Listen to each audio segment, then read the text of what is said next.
Mabibilis na balita tayo sa Visayas. Nagkagulo sa isang food festival sa Sara, Iloilo.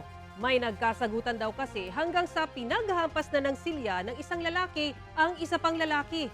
Ayon sa pulisya, parehong nakainom ang dalawang lalaki. Nagpapagaling na sa ospital ang lalaking hinampas ng silya. Nasa kustudiya na ng pulisya ang sospek habang patuloy na tinutugis ang apat pa niyang kasama. Maharap siya sa patong-patong na reklamo ng alarm and scandal, physical injuries at grave oral defamation. Sugatan ng 41 taong gulang na lending collector matapos pagtulungan ng tatlong lalaki sa Bago Negros Occidental. Ayon sa pulisya, sakay na motorsiklo ang biktima nang paghahampasin siya ng kawayan. Nang matumba, doon na siya sinakta ng mga sospek. Kinuha rin nila ang kanyang cellphone at pera na nagkakahalaga ng 4,000 piso. Arestado ang tatlong lalaki.